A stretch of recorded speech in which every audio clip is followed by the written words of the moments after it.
Hey NGK fans, welcome to another edition of Under Starters Orders. Thomas Yarbrough coming to you always from the northernmost outpost of the NGK F1 series here in Minneapolis, Minnesota. This week on Under Starters Orders, we're going to have a chance to talk to a man who calls Parker, Arizona home. He was a rookie in 2019 and very new to Formula One tunnel boat racing and a rookie on the NGK series in 2019. He is Big Mike from Buckshot Racing. He runs the number 77. They've had an interesting offseason here after a pretty solid performance in 2019. We're going to see how they felt 2019 went, what they've been up to all offseason long, and what they're looking to accomplish here in 2020. Again, remember, unfortunately, after the cancellation of the Port Neches Riverfest, our opening round in 2020 will be in Bay City, Michigan, followed by the Pittsburgh Three Rivers Regatta, and then we're going to make our way back to Champions Park Lake. But we came here to talk to the man from Parker, Arizona. So let's see what Big Mike's been up to this offseason, gearing up for 2020. Hey, NGK fans, as promised, from his race headquarters in Parker, Arizona, Mike from Buckshot Racing, the number 77, joining me here today on Under Starters Orders. Mike, glad to have you here on the web series. How's things going down in Parker? It's really going well, Thomas. Thanks so much for having me on the show.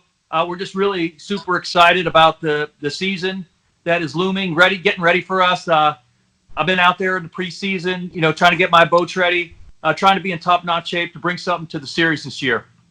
Yeah, let's talk about the series. Rookie in 2019, really a true rookie in the purest sense, and you'd never been in a tunnel boat before, had some regional racing in your background. What was 2019 like for Mike from Buckshot Racing? I'd call it a wake-up call, but a good one in a good way.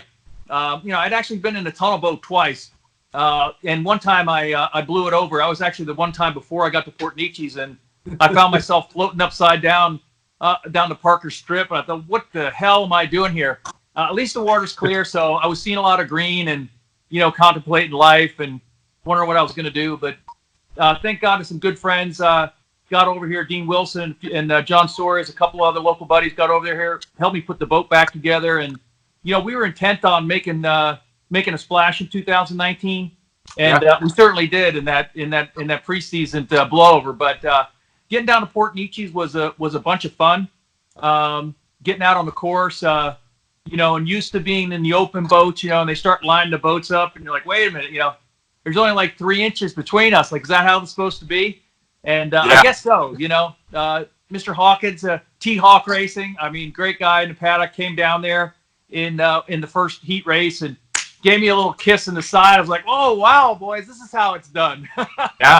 They let you know they're there, huh? We acquitted ourselves. We got through the weekend. I think I was crying at the end of the race. My wife was on the radio. Everybody was yelling at her.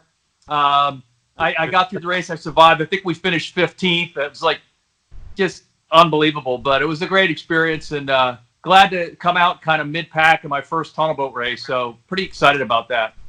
Yeah, absolutely. And we saw that growth throughout the 2019 season. You just steadily seem to be improving week in and week out. You seem to keep yourself out of too much trouble in those corners that could be pretty hectic at times. What would you give yourself an overall grade for 2019 in your rookie year?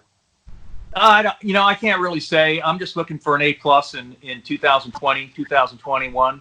Last year was definitely a learning year.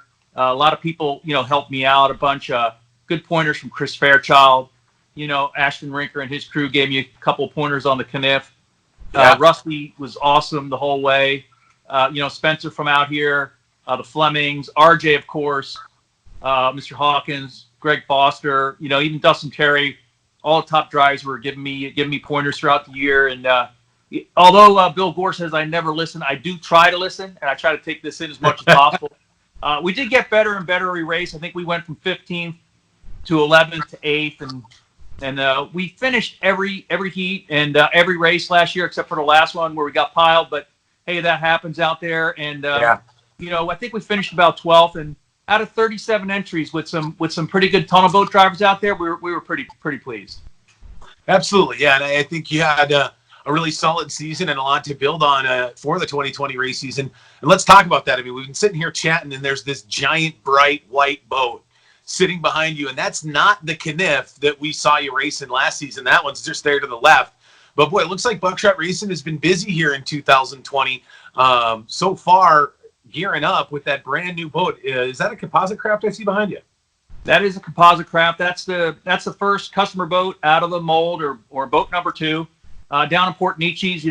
I saw RJ down there, and I'd been racing with RJ out west here in Long Beach Marine Stadium and Bakersfield, Pudding Stone, and out at Parker, and I thought, you know what, I'm going to put my money where my mouth is. I gave RJ a deposit there. I wanted to be first in line for one of these boats, and he's delivered a beautiful product there. So we're working on that. We're getting that rig. We're getting it ready. In the off season, we picked up a DAC.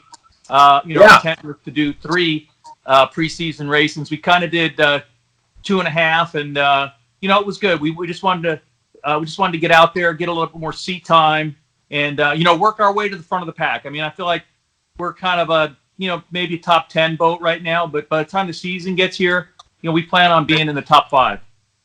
Yeah, obviously acquired a really fast boat, former Dillard Financial DAC hull out of Italy, another composite boat. So the composite boats are growing in the stable of Buckshot Racing. And boy, I had a chance to catch some of the video footage from one of those preseason races down there. And I believe it was in Lakeland, in that DAC hull with the 77 on the side. You came out like a rocket and blew past the likes of both the Rinker boys and a couple of other really highly talented tunnel boat drivers. Tell me a little bit about that. Looks like you guys have really put in a lot of work in the off season. Yeah, we've been working off season on a new propeller. I developed the Buckshot cleaver, which was a Mod BP cleaver, which we've had a lot of success with in the local racing. And I thought, you know what, I can make a cleaver for a tunnel boat as well. So, working with Ron Hill and Chad Hill down at Hill Marine, I took kind of my best learnings on, how to make a cleaver go fast. We made a new blade. Right. We showed up in Bradenton. We tested the prop. The prop wasn't quite ready. Didn't really have a chance to test it or run it. And, we came off the beach down there with Dustin Terry and with Ashton Rinker and Chris Rinker. And we thought, wow, maybe we have something for these guys, and right. In the one heat there, I was chasing Ashton around and got a little ahead of myself, spun it out in the corner. And I was like, you're just behind a leader, a great champion like that. You're just going to give it everything you got, So we went home, dusted ourselves off, got all that saltwater gremlins out of the boat and headed to Lakeland. And we had our new prop on the boat for Lakeland. It was the first time that prop was on the boat for a race. And there was so much wind down there. We didn't get any testing. We didn't get, anything except a big guess at, hey, which prop should I run? How should I fine tune this thing? And right. There you go. Under starters orders. You hit the button, and I'm pulling down the straightaway, and I got Chris Rinker got out ahead, and I was watching him on the inside. I wanted to give him plenty of room, and I saw Ashton coming up my outside. I'm like, okay, I'm in between 2 yellow boats. This is a good place or a bad place to be. But I got to that first pin first, and I got out in the lead. I was leading for 3-4 laps, and Ashton was off to my right hip, and we didn't really get into it too much, but again, I kind of get into a little bit of an incident in one of the quarters. Again, just pushing it. I was going for my first victory in the tunnle boat. Maybe punching above my weight a little bit, but I unfortunately I spun it out again. So I think that's how Terry started. Actually, I think Terry didn't Terry Rinker crash a bunch. I remember him up in the stands one time when he first started racing. So I don't want to do that, but I'm gonna keep pushing the boat. I'm gonna push the boat. I'm gonna try to get up front, and I'm gonna be there. Trying to give these guys a little bit of a fight. Yeah, absolutely. Two new composite boats in the stable for Buckshot Racing in 2020. I think we're going to continue to see that 77, and that's a winning number in tunnel boat racing here stateside. And I think you're going to do some good things with that number 77 on the side, Mike. I greatly appreciate you taking time with us today. Really, kind of wrapping things up here. What's the goal for 2020? What are you hoping to see from Buckshot Racing here when the 2020 NGK Formula 1 Powerboat Championship season wraps up? It's going to be an interesting, thing. The thing I love about racing is I always love the first race. I always love the first race in a new boat. I'll always love the first race of the year because you have no idea where you're at. You just have no idea. I mean, I showed up with that DAC in Parker and did a test run, and I ran against RJ and his composite craft, and he had some speed on me. Then we did a little bit of work to it. We went to Lakeland, and we had some speed. Right. So I don't know. I'm going to get in the composite craft now. It's going to be a new game. Within 7 races, I'll be driving 3 different tunnel boats. So Some people says that's not a good idea. Like I want to know what these boats do, how they do it, and I'm going to push it right to the edge.